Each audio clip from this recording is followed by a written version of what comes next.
tidak ada pemiliknya. Itu rigat namanya. Kayak orang yang menemukan ya barang-barang umumnya bagi coba emas mereknya Kenaro, Kendagis kan nggak ada keluarganya, ahli warisnya Kenaro nggak ada. Ya kalau Kenaro tahu di situ mungkin dia itu ada. Ya itu 20%. Tapi menurut undang-undang yang berlaku di negara kita, sekian meter di bawah tanah itu adalah milik negara.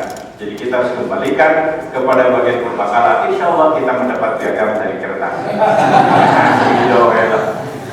Nah ini sedikit mengenai penemuan. Yang ketiga, orang junub tidak boleh berada di masjid. Orang junub. Jadi tidak boleh masjid menyediakan kamar untuk pengantin hanya. Ya, yang junub tidak boleh. Illa amiri sabilin kalau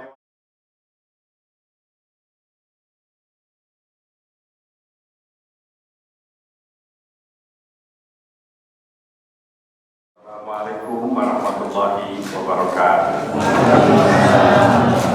Alhamdulillahirabbil alamin wassalatu wassalamu ala asyrafil anbiya wal mursalin wa ala alihi wa sahbihi ajmain. Bapak Ketua RW yang saya hormati, kemudian Bapak Ketua DKM dan Bapak-bapak serta ibu-ibu hadirin yang kami hormati pula. Alhamdulillah pagi ini kita bisa bersilaturahim di masjid. Dan saya sendiri merasa bersyukur karena ya silaturahim ini luar biasa, bisa ketemu bahkan ketua DKM, saya bekas murid saya. Jadi muridnya aja udah pensiun, apalagi gurunya sudah super pensiun, sudah 70 gitu, tapi rada bangun buat apa ya. Sekali lagi saya merasa bersyukur bisa bersilaturahim dengan Pak RW, juga dulu sempat ketemu di Cicahe. Jadi banyak ketemu lagi sama bapak-bapak. Bulan Syawal ini memang syarat dengan acara silaturahim. Tentu baik, walaupun kita punya keyakinan bahwa ajaran silaturahim bukan hanya ajaran bulan Syawal, gitu. Tapi merupakan ajaran yang harus secara rutin kita lakukan. Tapi untuk bersilaturahim secara rutin, nggak mungkin bikin undangan terus, rapat terus. Selain juga ada teknis yang sulit yang juga mungkin bisa mengganggu tempat yang ditempati. Oleh karena itu kehadiran masjid memang luar biasa untuk silaturahim ini. Dan sesuai dengan sunnah Rasulullah SAW, beliau melakukan silaturahim itu memang di masjid. Jadi beliau membangun masyarakat Madani di Madinah itu diawali dengan membangun masyarakat yang demam masjid, masyarakat yang rindu masjid, masyarakat yang mu'allaqun bil masjid, masyarakat yang komit dengan masjid. Beliau tinggalkan kota Makkah tahun 622, transit sementara di satu desa, yaitu di desa tempat pertanian rumah namanya Kuba, ya, bukan Kuba Fidel Castro itu. Kuba beberapa hari saja transit di masjid, sering disebut saja Masjid Kuba. Nah, Masjid Kuba ini mendapatkan kedudukan yang istimewa sebagai masjid pertama yang dibangun oleh Nabi, yaitu orang yang melakukan sholat 2 rakaat di Masjid Kuba itu mendapat pahala seperti pahala ibadah umroh, itu menurut hadis sahih. Sehingga kalau kita ziarah ke Madinah selalu datang ke Masjid Kuba untuk melakukan sholat apa saja termasuk sholat duha. Pahala sama dengan pahala ibadah umroh. Nabi sendiri secara rutin hampir setiap Sabtu atau Ahad itu meninggalkan rumah, kemudian datang ke Masjid Kuba melakukan sholat dengan para sahabat. Kadang-kadang jalan kaki, kadang-kadang dia memakai undang gitu, yang belum ada angkot. Masjid Kuba. Jadi tradisi Sabtu atau Ahad untuk weekend di masjid. Nah, mungkin kita ambil aja contohnya, kita nanti setiap minggu itu ibu-ibu dan berkumpul setiap minggu atau kali Jumat bapak-bapak memanfaatkan. Tentu tidak berubah karena terlalu jauh ke masjid Al-Azhar. Kemudian setelah selesai Masjid Kuba ketinggalan, lantas datang ke Yasrib, ke pusat yang sekarang menjadi pusat Madinah. Beliau disambut oleh para sahabat dan mereka senang sekali kalau Nabi itu bisa memilih rumah mereka atau tempat yang disediakan oleh mereka untuk dijadikan tempat ibadah. Selama mereka menunggu ini seorang yang bernama Muhammad Rasulullah. Ditawarkan kepada Nabi Rasulullah, rumah kami untuk rumahmu, dia betul sangat kami, dan ya, gak usah nyicil, gak usah bayar. Memang kaplingnya nggak dijelaskan berapa ratus meter, gitu. Tapi Nabi malah menyatakan begini, jangan kalian pikirkan rumahmu, pikirkan rumah Allahmu. Pada waktu itu para sahabat rebutan ingin menyerahkan rumahnya untuk bangun tanahnya untuk bangunan masjid. Sekarang juga sering gitu ada kesulitan rebutan karena masing-masing tidak ada yang mau menyerahkan ke masjid. Kalau dulu bingung mengambil keputusan, gak tahu banyak yang menawarkan. Nah waktu itu sampai Nabi melakukan sebuah ikhtiar bagaimana ini supaya semua orang puas, gitu, jangan kecewa. Nah, Nabi membuat sebuah persetujuan begini, di mana masjid ini dibangun, bagaimana kalau kita ini aja, di mana unta beliau itu di mana saya berhenti, Al-Quswa namanya, Budi katanya kuat, nggak tahu Innova misalnya. Al-Quswa, di mana aja Al-Quswa dulu. Sekarang kita pikir itu. Ini salah satunya tipe kepemimpinan beliau. Bagaimana beliau membuat keputusan dan rakyat itu puas. Gitu. Sejak kecil beliau sudah menampakkan leadership yang seperti itu. Jadi ketika orang-orang Makkah bertengkar soal memindahkan Hajar Aswad, ada banjir besar, copot Hajar Aswad dari sudut Ka'bah. Karena merasa ini sebuah luar biasa, masing-masing kabilah merasa punya hak untuk memindahkan bangku ini Hajar Aswad itu. Waktu itu tidak ada kesepakatan bertengkar, terus mungkin demokrasi liberal. Sehingga ada kesepakatan ini, sepakat siapa saja orang yang paling pertama besok masuk masjid dari pintu Babus Salam itu yang berhak. Setuju. Pagi-pagi semua pimpinan kabilah memantau ini, tahu Muhammad waktu itu belum jadi nabi karena rumah beliau kan dari arah Babus Salam depan Sa'i itu. Begitu masuk, wah, rohingya kami ridho al-amin, ini al-amin. Beliau kan mendapat gelar al-amin. Satu-satunya orang yang mendapat gelar al-amin waktu itu beliau. Baru kemudian kepada Pak Amin, Pak Amin, ini Amin.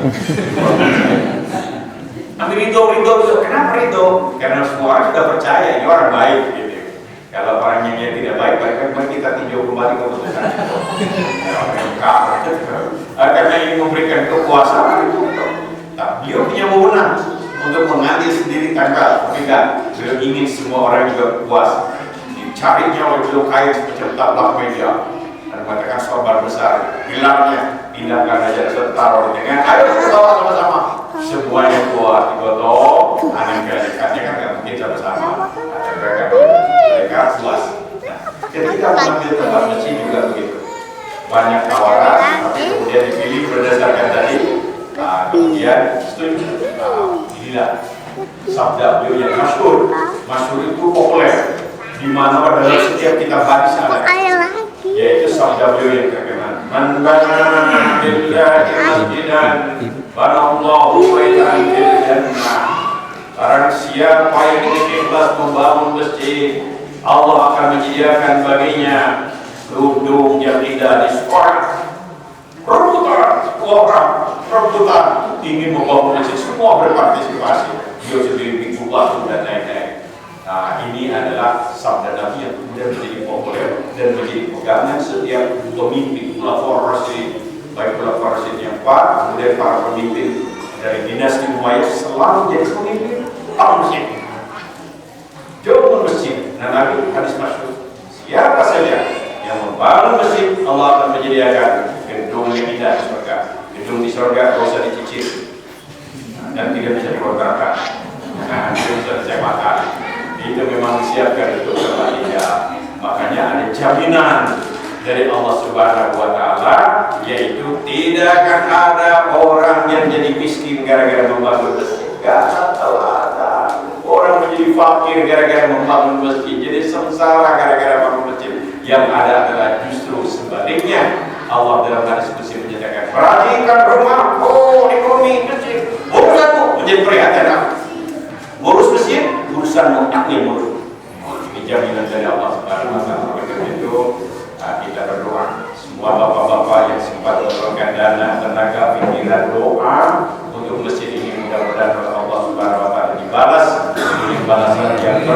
lipat ganda dan menjadi kiparat penghapus dosa, pembuka pintu rezeki yang ada menjadi barokah. Ada seorang teman pengusaha, bisnisnya ditipu dong. Datang kepada saya, Pak, tapi terus iya, tapi kan ditipu kan? Gimana? Caranya ke Ustaz dari konsultasi begitu, jawabannya lain. Saya katakan, ada masjid baru nih. Atau lain agama. Saya katakan percaya kan sama saya, bangun masjid. Mungkin dalam hatinya mungkin ada secara kristal. Konsultasi bisnis kan ditambah masjid itu kemen.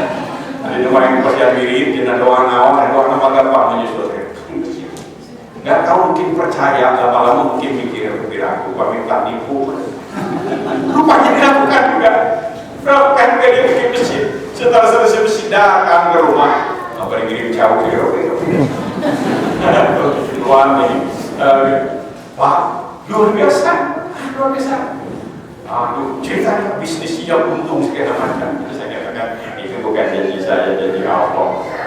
Allah menyatakan dalam hadis qudsi, perhatikan rumahku di bumi, urusanku menjadi perhatian kamu. Memperhatikan rumah Allah, bayangkan. Bikin rumah untuk perempuan lebih baik kepada kita.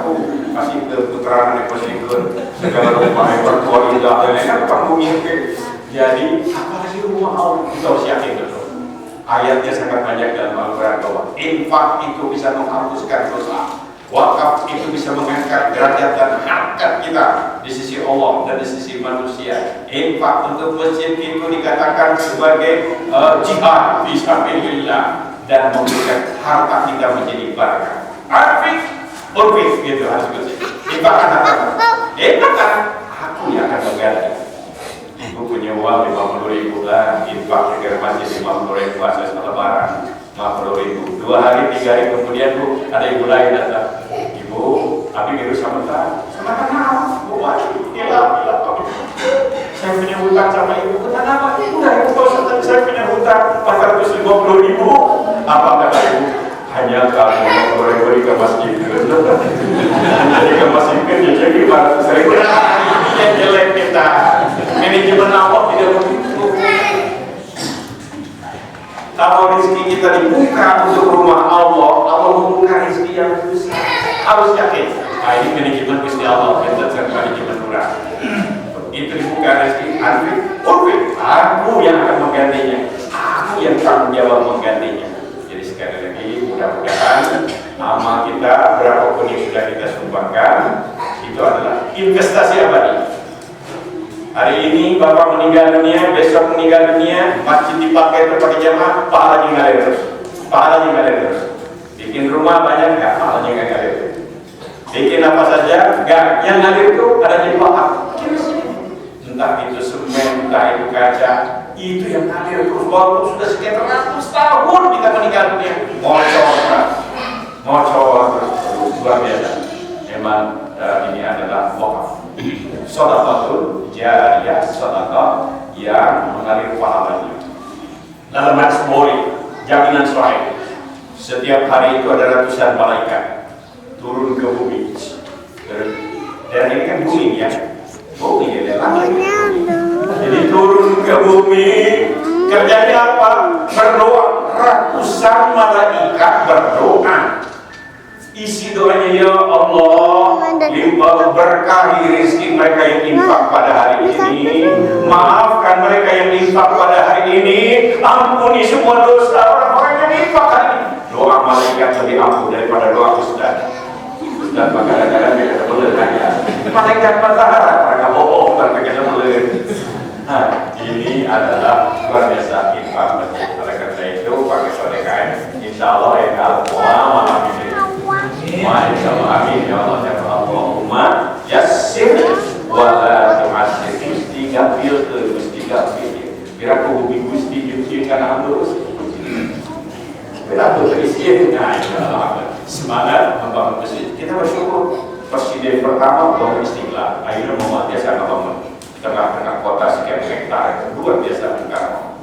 Insya Allah dapat bagian kebijakan tanpa izin Bengkaro enggak punya. Salman Bengkaro juga. Pak Harto presiden kita yang kedua 1000 masjid bikin. Masjid nama waktu potong dari uang infak apa PMS ya yang ridho itu masalah dari potong terus ridho kepala 1000 masjid yang terakhir yang disebutkan oleh Pak Dr. Sudarsono mudah-mudahan presiden yang akan datang sekitar tahun 2008. Jadi ini adalah membangun masjid, tapi membangun masjid ini jangan seperti membangun pasaran resepnya tersebut. Jangan bikin pasaran ini sih bisa pakai lah. Nah, mas kalau bikin masjid itu resepnya kena resep gesi. Nah, ya alhamdulillah. Jadi targetnya Pak DKM nanti saya kunjungan di sini sudah ada pemberitahuan kepada saya bahwa sholat subuh sudah sama Pak dengan sholat Jumat. Wah, berhasil lah DKM ini. Sholat subuh sama saya sholat Jumat, bukan sholat Jumat kan dikirakan sholat subuh pada saya. Iya, Jumat tadi kurang sholat subuh. Luar biasa masjid. Sekarang ini Bapak dan Ibu, kita sedang dihadapkan dengan fenomena masyarakat yang perlu ada semacam solusi yang cantik. Masyarakat kita itu sekarang sudah super kekauman, super sensitif, peran antar kampung, peran antar golongan, mahasiswa dan guru kantor rektor, lalu kita buka selain di guru pembawaan anak, urusan main bola, jadi gelut, urusan keluarga, tiada hari tanpa berita perkelahian, makanya ya, dari mulai dunia kan pasya saling gugat di masyarakat kita sekarang urusan kecil jadi urusan besar, yang namanya nyentak batu, nyarikan batu ada di setiap lapasan secara gratis. Tak dengan bentuk laskor, bisa batu cancu buku laskor buka apa jendela pun binatang luar. Saya pernah merenung mahasiswa semester 3 dasar lelewat semester 3 baru semester 3 baru 1,5 tahun sudah berani nyarikan rektor ke 70 tahun profesor ini kamu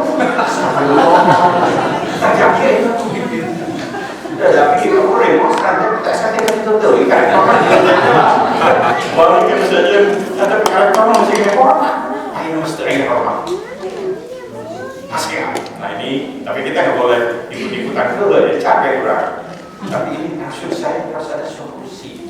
Solusinya membangun sekali kesantunan, kesopanan, toleran, yang apa tuh bagaimana ini? Memperbanyak partai, ya, kayaknya bukan solusi. Malah sekarang di daerah saya memantau dan sempat melakukan sebenarnya penelitian kecil-kecilan. Ternyata di daerah bisa dengan peluang potensi konflik. Ya, penduduk desa sekarang ini 5 kali dalam 5 tahun siapa saya? Bandung Barat sekarang kalau jadwalkan harus 3 kali. Milih kepala desa, milih bupati, milih anggota dewan, milih gubernur, milih presiden, belum lagi milih persib dan lain-lain. Potensi pasti ada. Potensi pasti ada. Desa pasti ada. Inanku yang ditohas dikumpul. Apalagi kalau baru sampai biasa pada jadi potensi di pasien tinggi. Tadi saya ngobrol karena orang banyak diskusi tentang teologi politik begitu. Kenapa ulama-ulama Saudi tetap mempertahankan kerajaan bukan tanpa dasar? Mereka tidak siap untuk demokrasi liberal ala Amerika walaupun itu juragan mereka. Karena mereka bisa bayangkan kalau diberikan demokrasi pemilihan itu pasti ada. Makanya mereka pilih sudah raja aja. Asal pemilihan raja itu melalui sebuah musyawarah dan yurikan di tangan oleh para ulama. Ya tentu kita tidak boleh kembali ke kerajaan. Jadi orang raja gaya hargaan yang ini kita raja Pola, raja Mandala, raja di orang mah. Tapi maksud saya ini peluang-peluang perbedaan yang niatnya tentu baik dari para konseptor politik ini adalah ternyata juga ada ekses. Solusinya adalah bagaimana kita menciptakan keakraban, kerukunan, kedamaian. Saya kira masjid itu paling utama. Karena masjid ini kan lintas ormas, lintas partai. Jangan masjid pilih-pilih karena penduduk. Kasih atau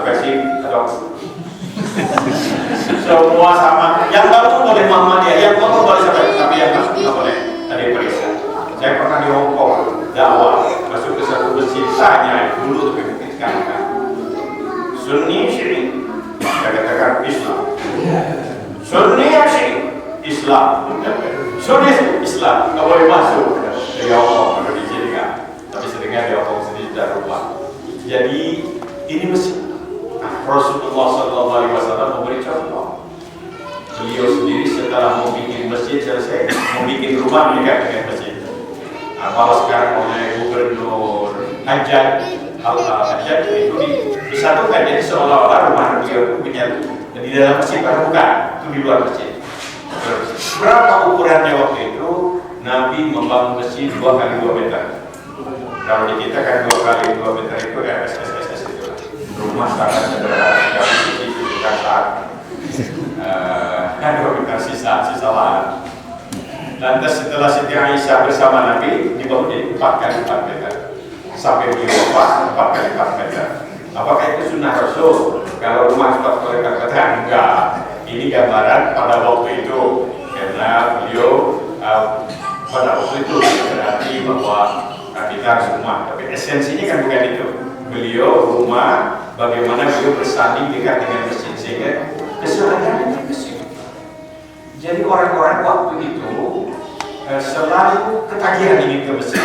Selain tentang apa yang disampaikan oleh Nabi, pahala melangkahkan kaki ke masjid, beliau menyatakan langkahmu ke masjid adalah ibadah, langkahmu ke masjid adalah kifarat penghapus dosa, langkahmu ke masjid adalah jihad fi sabilillah, langkahmu ke masjid adalah akan mengangkat derajat dan harkatmu di sisi Allah dan di sisi manusia, langkahmu ke masjid akan memberikan ketentraman dan kedamaian bagi hatimu.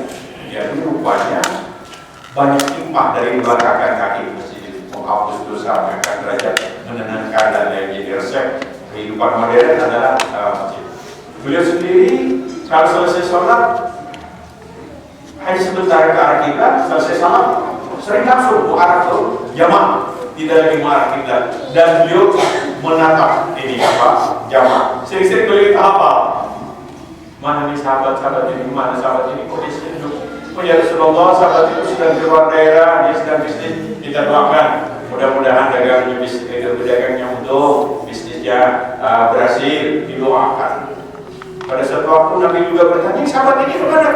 Bisa duduk di sini. Ya Rasulullah, sahabat itu sedang sakit. Tidak ke masjid. Kata Nabi, kita doakan, mudah-mudahan segera sembuh. Nanti kita kunjungi. Jadi punya atensi, perhatian. Jadi waktu itu kalau ada sahabat tidak ke masjid memang aneh. Orang itu, kenapa tidak datang? Nah, jangan sampai bapak kalau ke masjid orang aneh. Jangan sampai. Pas ke masjid, pakai ini. Gawat artinya ini. Gawat pakai berita. Masjid artinya aneh. Nah, ini adalah membangunkan masjid sampai ini ada cerita pesantren orang pesantren. Di pesantren santri pagi yang begini, santri yang kamarnya jauh dari masjid jangan pindah. Tetap kamar jauh dari masjid, semakin jauh kamar dari masjid banyak langkah, banyak pahala, banyak dosa yang diampuni oleh Allah. Giliran santri yang kamarnya dekat dengan masjid, sebelum masuk masjid jalan di depan, yang jalan duluan di situ. Jadi kan, tentu bagi yang dekat kalau aku berkelingan dulu lah, masuk masjid, saya dalam masjid, bagaimana Pak kalau pakai sepeda dari pilihan kanan mau gitu, ya kan keterangan itu.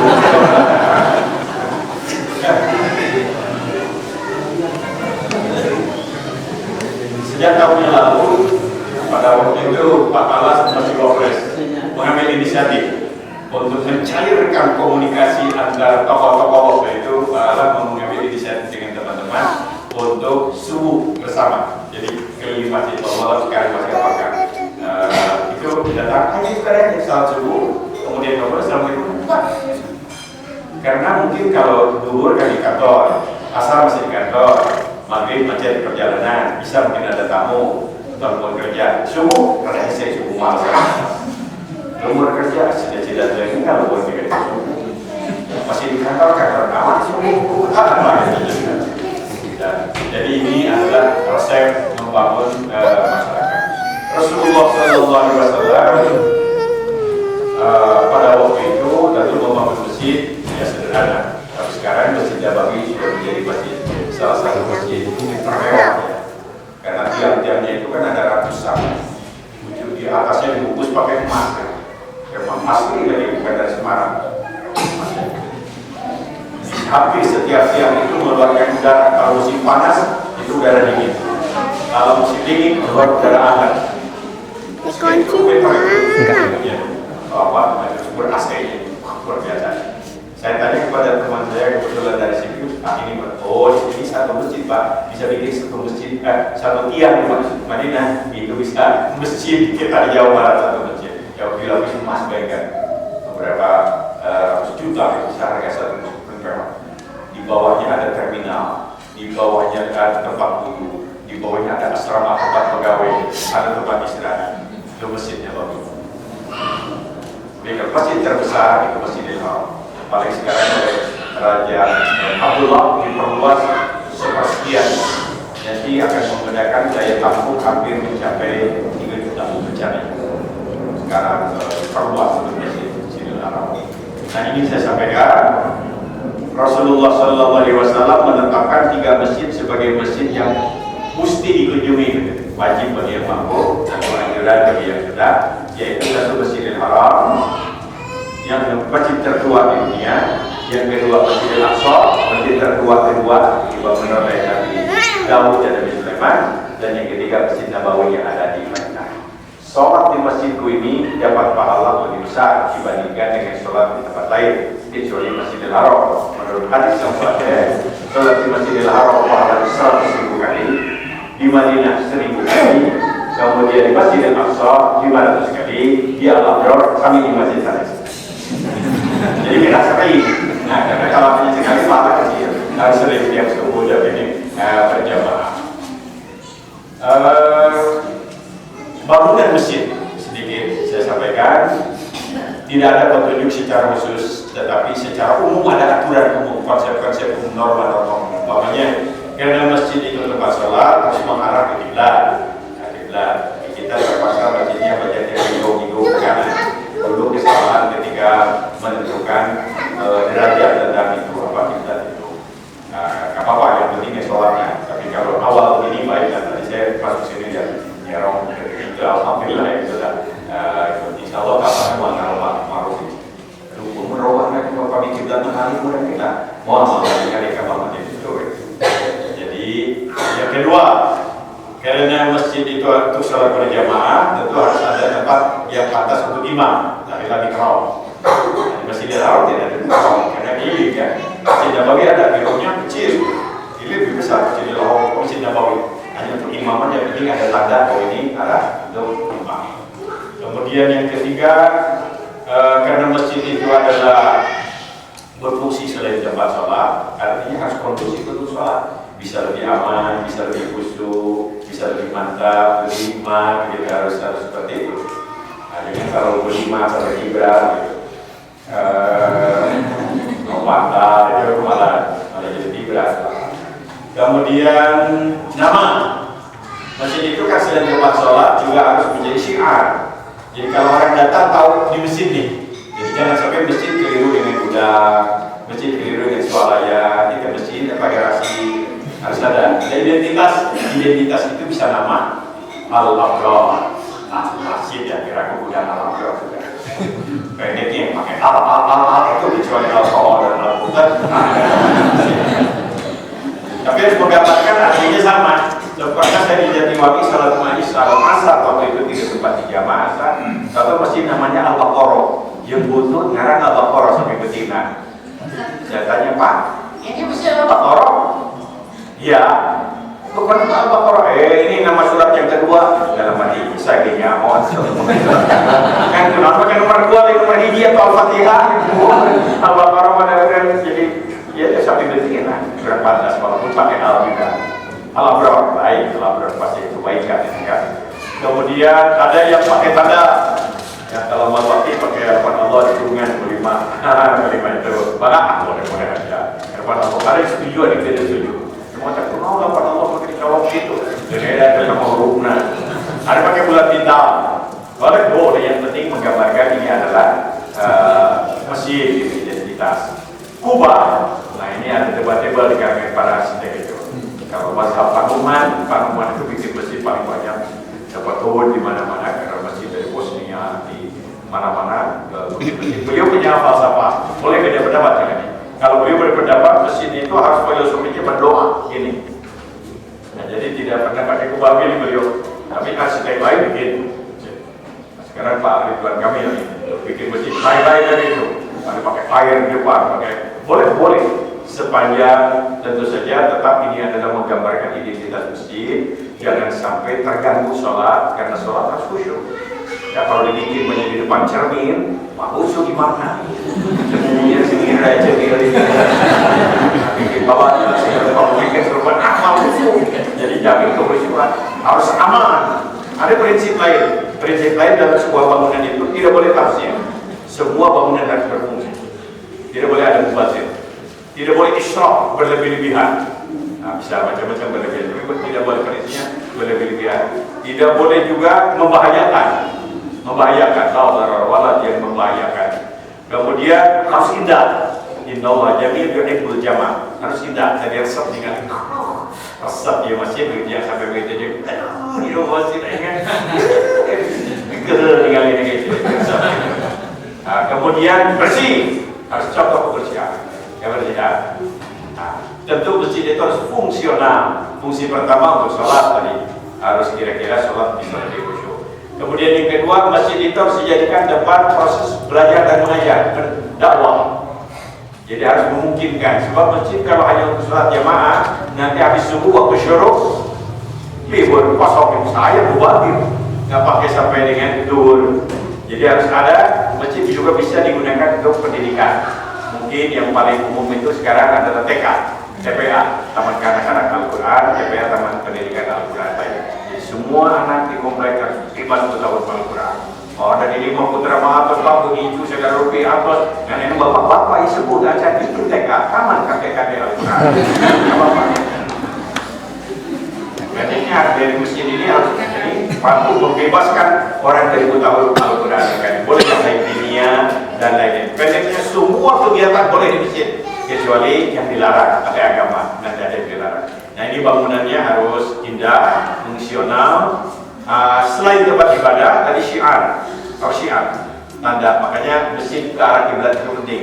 Ada orang lewat kemana ya dari kiblat di badan depan dua di bumi, tinggal di masjid sana. Oh ya mudah. Sebagai syiar, bangga orang itu. Kemudian masjid dan bisa dijadikan tadi proses belajar mengajar, syiar, dan masjid bisa dijadikan sebagai salah satu tempat untuk sosial ekonomi. Di Bandung ini di hampir setiap kelurahan sudah dirintis untuk ada ekonomi syariah, BMT atau koperasi syariah. Kemarin Pak Wali Kota memberikan modal kepada beberapa masjid, kemudian ekonomi juga mensupport untuk gerakan operasi syariah di masjid. Lantas ada beberapa teman arsitek, Pak Ridwan Kamil merintis bagaimana menghutangkan masjid, jadi dihijaukan masjid itu, percontohan tentang tanaman. Nah, ini saya kira baik. Di masjid boleh ada ini kesehatan, umumnya saja ada balai kesehatan, yang tidak boleh apa? Nah ini yang tidak boleh sedikit. Semua boleh, kecuali yang tidak boleh, yang dilarang. Satu, transaksi tidak boleh. Transaksi jual beli, buka kaki lima dalam masjid, tidak boleh. Tidak boleh jualan. Jadi kalau jualan gitu, keluar aja. Kalau keluar itu pola robohi Masjidil Haram, Masjid Nabawi itu demikian, dibikin pasar di sekitarnya, tapi di dalam tidak boleh. Jadi boleh. Itu mengambil filosofinya dari surat Al-Jumu'ah itu kan. Ya alladzina amanu idza nudiya lis-sholati min yaumil jumu'ah fanu.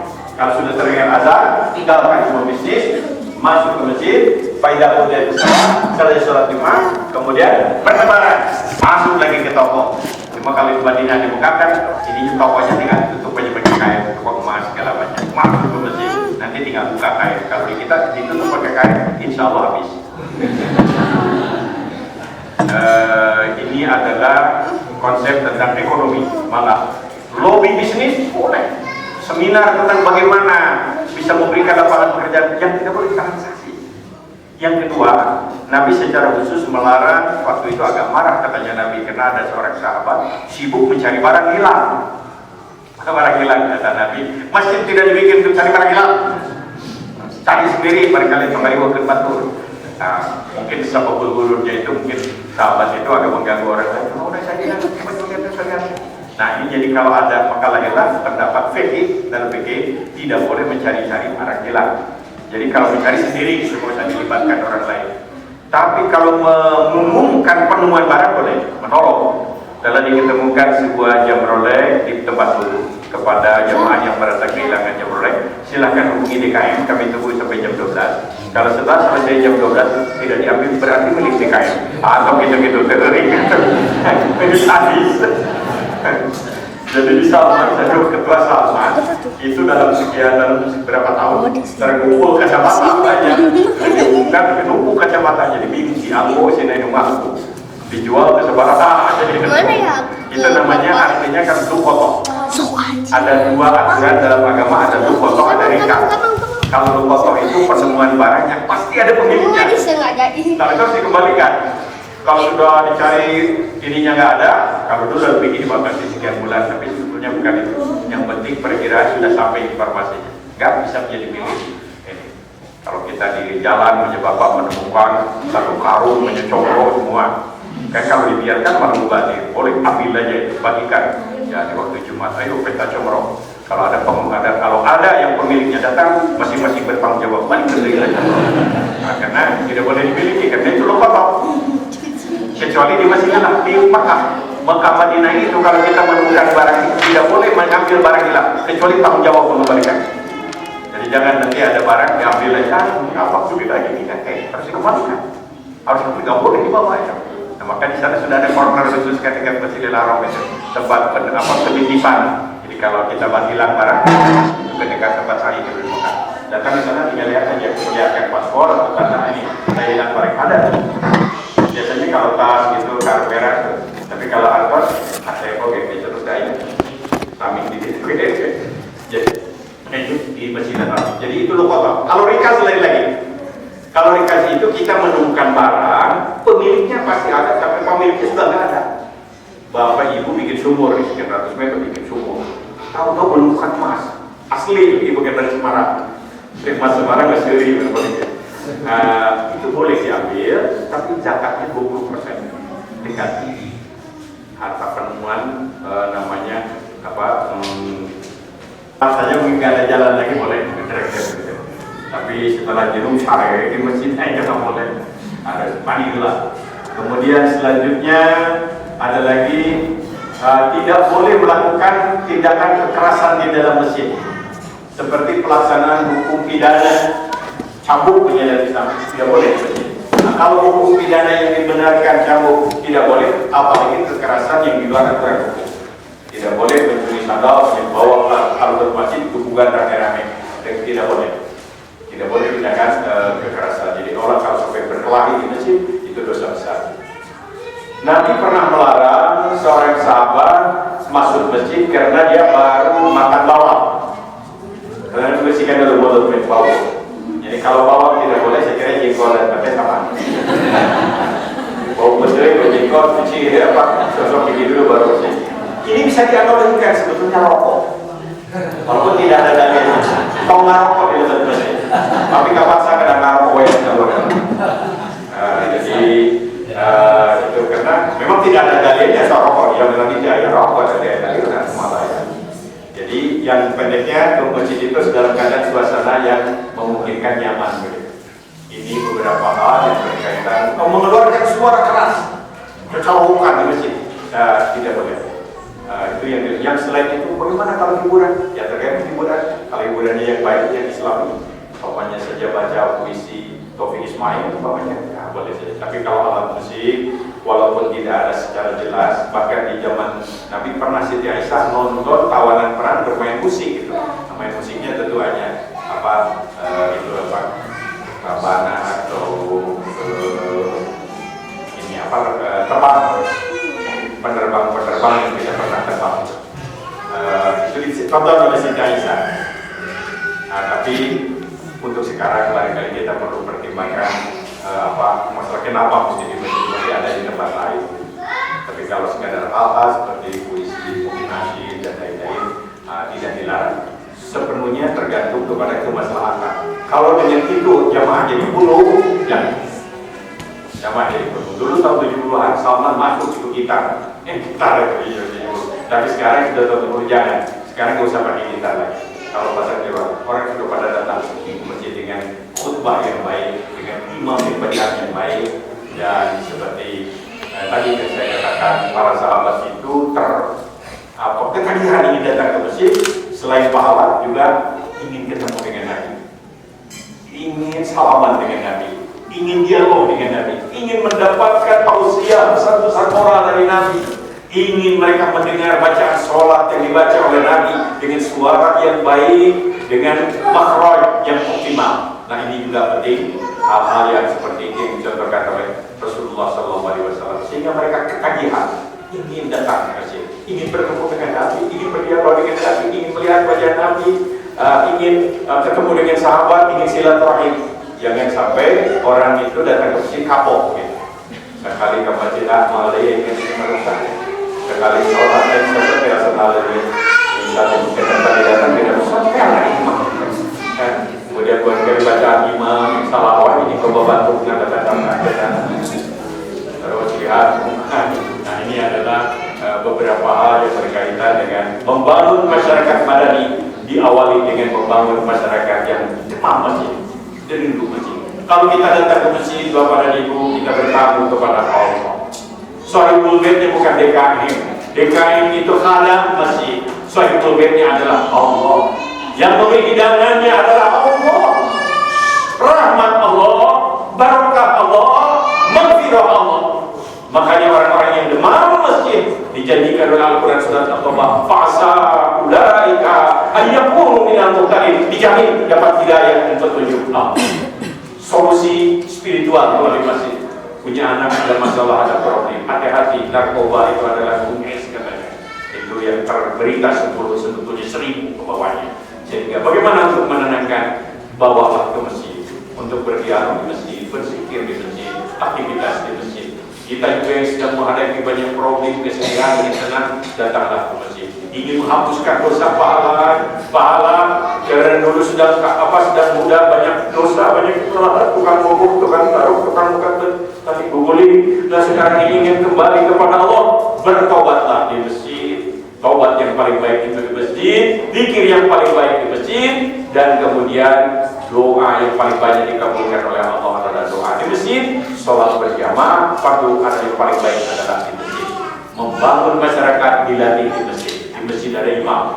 Ketika memilih imam, tidak pernah kita ada berbagai macam buka air, tarik sarungnya, toh imam hirup, enggak, dengan ikhlas. Fadl, sampai bahasa Arab ini sopan. Ada gitu. Ikhlas gitu. Begitu orang jadi imam, tidak ada paku tidak. Allahu Akbar, imam sudah rukuk, langsung. Allahu Akbar, imam rukuk, sujud, langsung sujud, patuh kepada imam.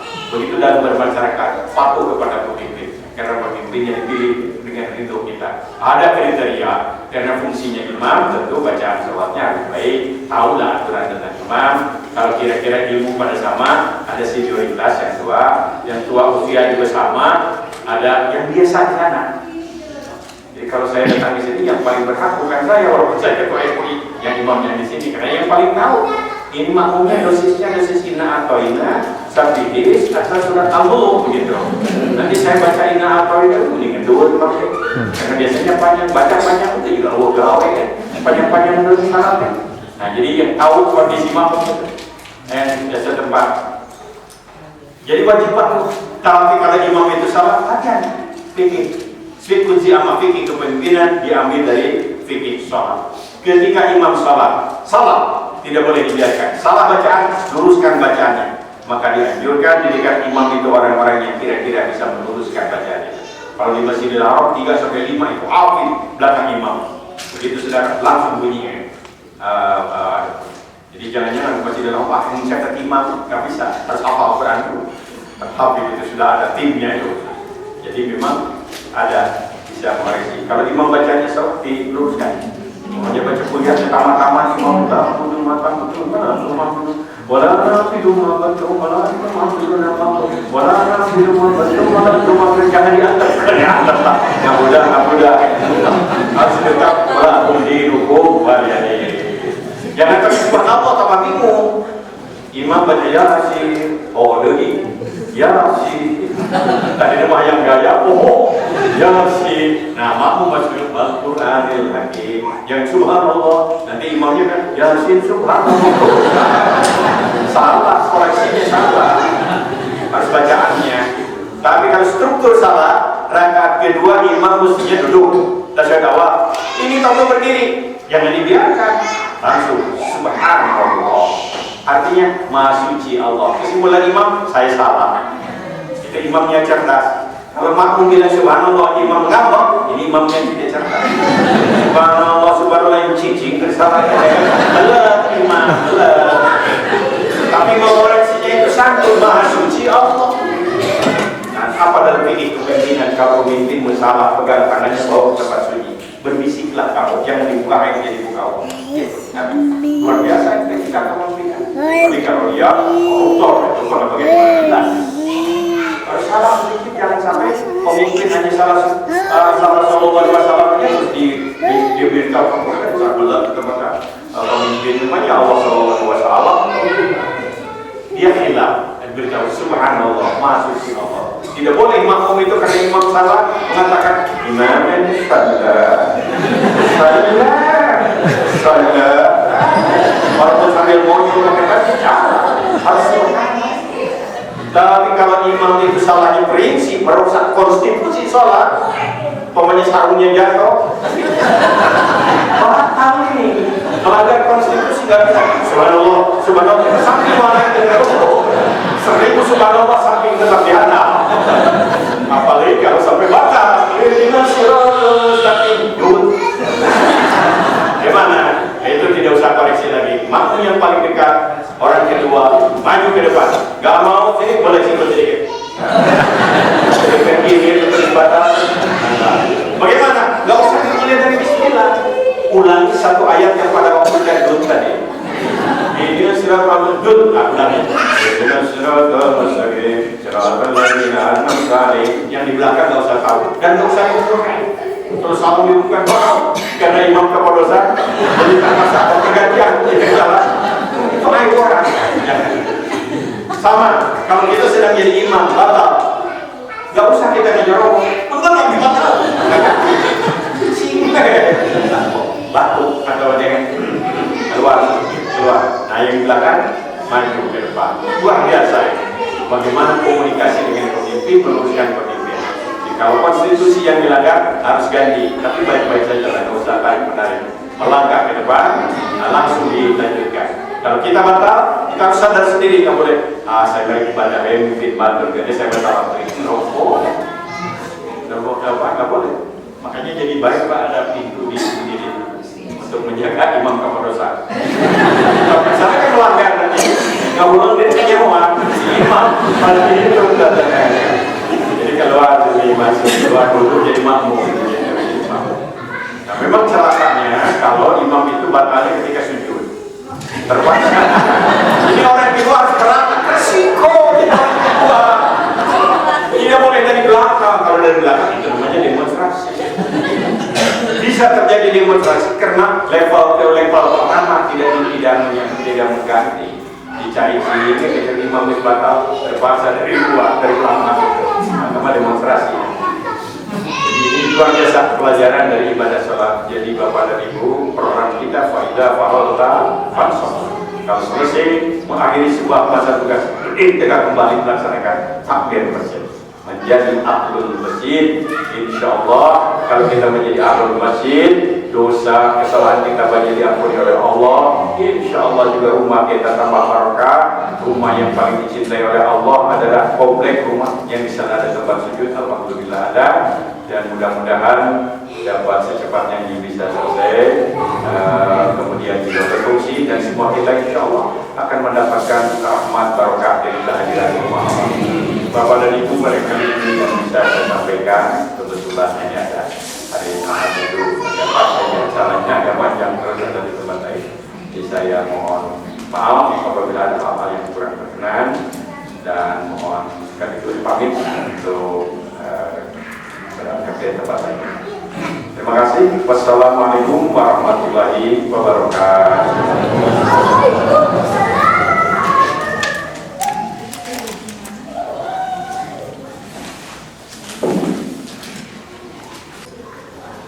Tidak ada pemiliknya, itu Rigan namanya.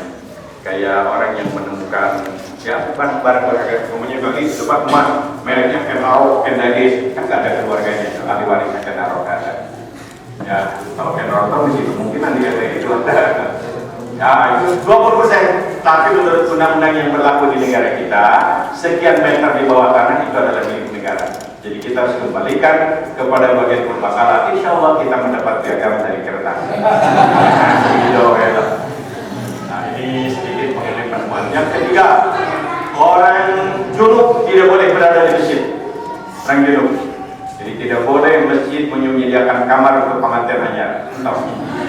Ya, yang junub tidak boleh. Illa amiri sabilin kalau lewat.